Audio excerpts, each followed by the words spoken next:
Hi everyone, welcome back to my channel. My name is Alex and today I'm going to be showing you guys all of the things that I did to improve my ovarian function. If you're new here, I was diagnosed with primary ovarian insufficiency 2.5 years ago. I essentially was having some long cycles and some short cycles. I had all the hormone levels that were consistent with POI, so I had high FSH, low estradiol, and very low AMH. When conventional medicine told me that there was nothing that I could do, I went ahead and I looked at alternative routes, and these are all of the things. It's a collection of all of the things that I did, and I'm going to tell you how these individual things worked for me. So without further ado, let's go ahead and get into it. We have a little guest. This is Freya. If you hear her breathing in the background, snoring, making noise, I'm sorry. She always has to be by my side at all times. So the first thing that I did to improve my ovarian function was to change my diet. I did something called the Egg Quality Diet by Amy Raupp, and it's loosely based on the AIP diet, although it is different. So I would encourage you to check out Amy Raupp and her book, The Egg Quality Diet. She goes over everything in there. It's very easy to follow, and she gives you lots of recipe plans and grocery lists and everything, which is very handy because it can feel a little overwhelming. The AIP diet is very restrictive. The Egg Quality Diet is very restrictive at first, but it is health-based. It's not trying to make you skinnier, so you feel satiated when you're eating it, but it's just very overwhelming in the amount of things that you have to learn and that you have to eliminate. So I would definitely recommend buying her book, because having that guide to kind of, get your bearings, figure things out without having to do it all yourself is so much easier. But essentially the AIP diet, which is what Amy Raupp's Egg Quality Diet is sort of based off of, is the autoimmune protocol diet. It is designed to help people with autoimmune conditions identify their food-based triggers. This diet helps with all autoimmune conditions, and it can also help with things like endometriosis, thyroid disorders, and for me it personally helped a lot to regulate my period. When I was first diagnosed, this was the first thing that I did, was this diet, and I felt so much better. Amy has you fill out this red flags questionnaire, and there are a bunch of different red flag symptoms on there. She has you go through and she has you check off all of the red flag symptoms that you had. And I had like 19 starting out. And after I think about a month on the diet, I was down to 4. So I was feeling better than I'd ever felt in my whole life on this diet. And it was just really amazing. My skin was incredible. So many things that I was having, like inflammatory things and just like other red flag symptoms, went away while I was on this diet. I have a whole video about the AIP diet if you want to watch that. But again, I definitely highly recommend you check out Amy Raupp, and leave the Egg Quality Diet book linked in the description below for you guys to check out. So the next thing that I did to help regulate my periods and improve my ovarian function was to cut out toxins from my life in all forms that I personally could control. This started off small, and this can be very overwhelming.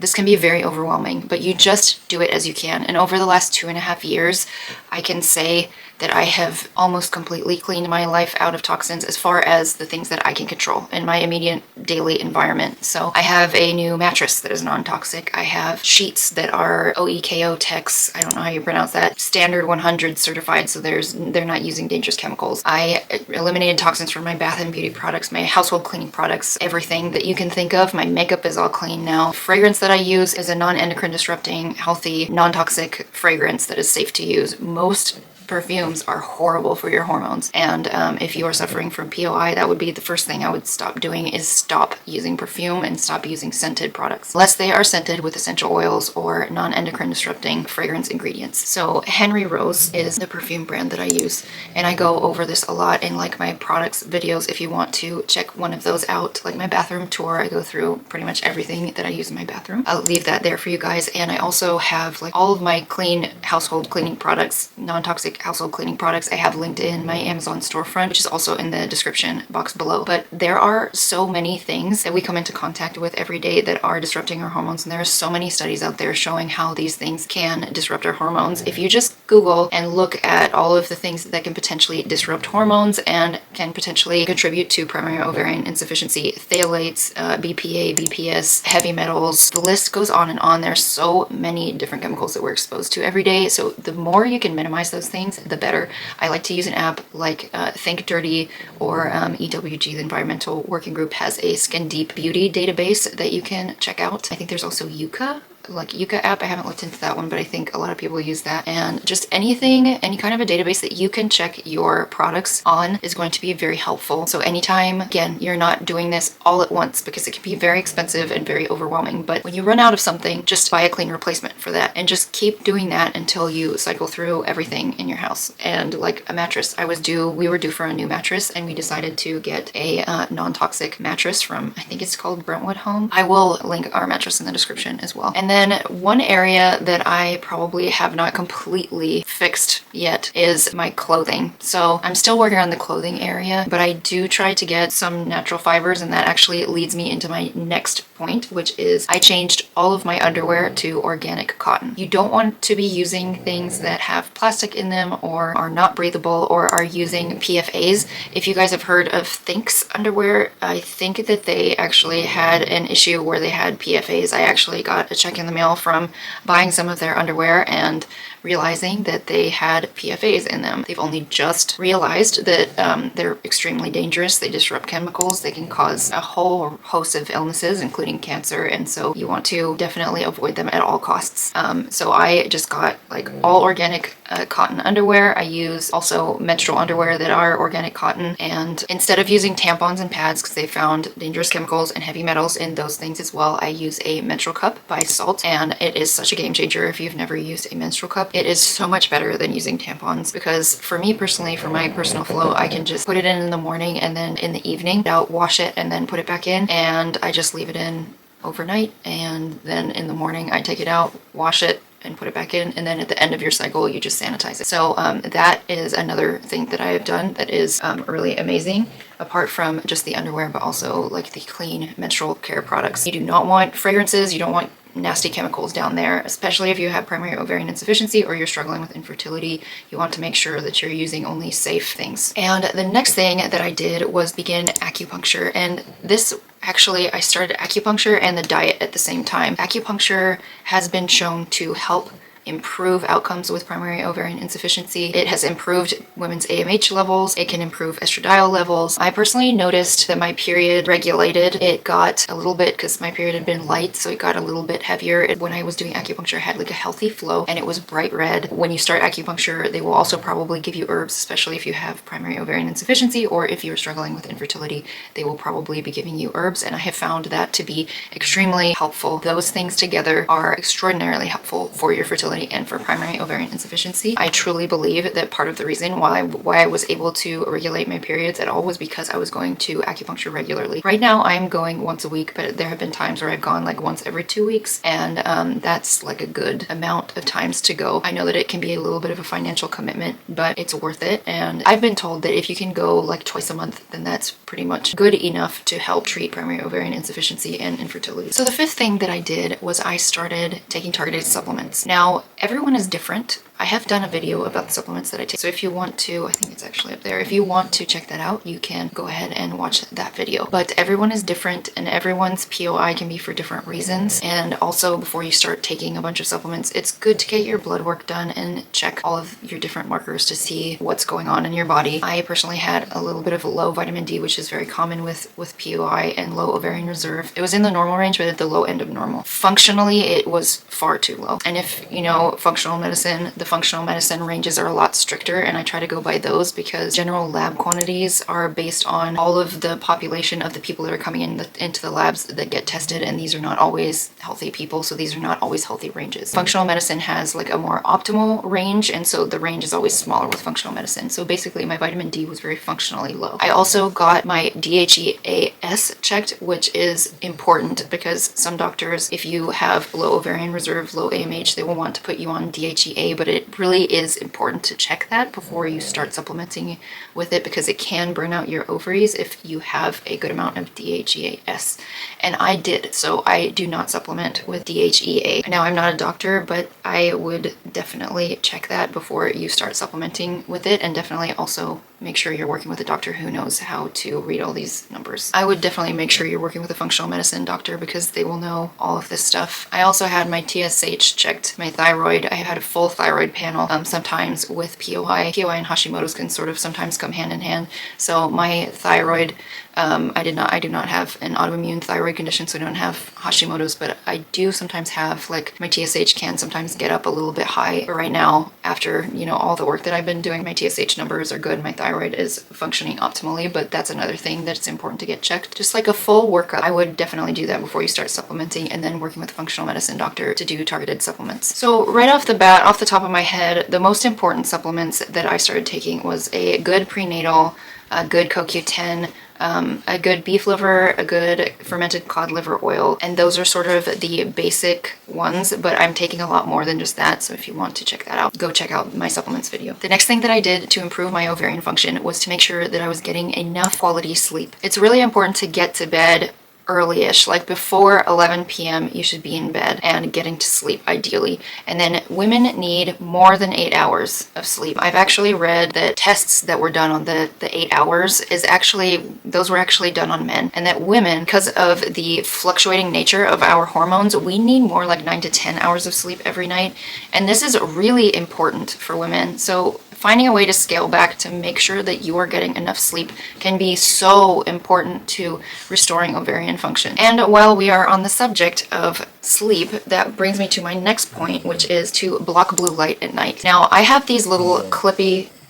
What are you doing? I have these little clippy things that clip onto my glasses and block blue light. My glasses have a blue light filtering sheen on them, but it only filters out like 30% of blue light or something. And at night I want just a little bit more than that, because blue light can mess with our melatonin production, and all of our hormones affect each other. So making sure that you have a good circadian rhythm is so important. So these little clippy things, and if you don't wear glasses at night, I will link some blue light blocking glasses for you. And then I also use a red light bulb in my room at night. I use a red light filter on my iPad. So basically I can just do this, and now my screen is red and I am filtering out the blue light to read my book at night. And then I also obviously have it on airplane mode. So using all of those blue light filtering techniques really helps to regulate cortisol production and melatonin production, and to make sure you're getting into a good circadian rhythm, which in turn helps with your ovarian function. The ninth thing that I did was to go to a functional medicine doctor. This was huge for me, because before I had kind of been doing a sort of DIY approach. I did have the guidance of Amy from being in her community, and that really helped. But I needed to do some more targeted testing, and working with Amy's team can be kind of expensive. And I wanted to do that, but it was just out of budget for me. Honestly, that's what I would have done had I been able to, but it was just out of budget, so I ended up finding a functional medicine doctor in my area through the Institute of Functional Medicine. You guys know I talk about functional medicine all the time, but it is honestly life-changing. And honestly, I think that's what all medicine should be, because it's looking for root causes instead of just medicating the symptoms and managing symptoms. It's looking to fix the root cause of diseases in order to actually cure you. And I believe so deeply in this, because I have personally experienced results from it. Going to a functional medicine doctor allowed me to do a GI map test, and if you haven't seen that video, make sure you go and watch that. But I had all sorts of gut infections that I healed through a functional medicine protocol with my functional medicine doctor. It was a targeted supplement routine based on my GI map results, and it has made the biggest difference, honestly. While I was treating my gut infections, my ovarian activity was a mess, honestly. My ovaries were really struggling to work, but we were getting to the root cause of some of this stuff, and gut health is a big piece as well for ovarian function. Immediately after we finished the protocol and I was feeling better, I went from having like 2 days of fertile cervical mucus to like 5 days of having fertile cervical mucus, and my estrogen improved greatly, my progesterone improved greatly. I just recently saw a progesterone score from like around the time right after I finished my gut protocol, and it was like a 17, and before my progesterone was like 9, 10, 11. Those were like normal, showing that I ovulated, but low progesterone, honestly. And 17 is like a really good progesterone. So, and my estrogen was really good, and my progesterone was good, and my ovarian function, I was having a regular period after that, and honestly, it made the biggest difference. I also did IV ozone therapy, which is supposed to help detoxify you from environmental toxins, and it just helps oxygenate your blood and to heal tissues in the body, and I did that, and that really helped as well. And then I also did IV exosomes with them to attempt to further improve my ovarian function. This brings me to my last point, which was I did adipose PRP with Dr. Murphy in New York City. And this is where they take your blood and they centrifuge it. They extract all of the platelets and growth factors and all the good stuff from your blood. And then they also remove some fat from your like abdomen, and they extract the stem cells from that fat tissue. And then they mix that with the PRP, and then they inject that directly into your ovaries. So I did that, and I am still sort of waiting to see what the effects of that are. I am keeping you guys updated on that in my vlogs. The latest one is up here. I will have more information on that for you guys fairly soon because I am going right now to get regular monitoring. I also recently saw one of my estradiol scores from not last cycle but the cycle before, and it was like 594. I've never ever seen my estradiol that high before. And all of the blood tests that I've done since I've had POI, I have never had an estradiol that high. So I know that it's starting to do something. I just can't definitively tell you yet, but yes, it has improved my ovarian function. That was a bit of an expensive procedure, but honestly, I'm glad that I did it. And Dr. Murphy has been one of the most wonderful forces in my life since I have been diagnosed with this, because he has so much hope for my situation, and he's just the best doctor that I have ever come across in my life. If you want to see about my adipose PRP journey, I'll link that video up here. And that is pretty much it, guys. I went from having long cycles, short cycles, and a bunch of different awful symptoms to really, really improving my ovarian function. Throughout most of the last 2 years since I've made these changes, I've mostly had very regular periods. I've mostly had good estradiol. I've mostly had decent progesterone. That it has usually been on the lower side, but since I've made like the bigger changes with the functional medicine doctor and such, my progesterone has also come up as well. Been seeing really positive changes. So that is coming from someone who 2.5 years ago was told that within 6 months to a year my ovaries would no longer be working, and I'm here with better ovarian function I had 2.5 years ago, when supposedly I only had 6 months to a year to continue menstruating. So those are all the things that I have done. If you have any questions, please feel free to ask them in the comments. I'm here, and please make sure you go and follow me on Instagram and also TikTok.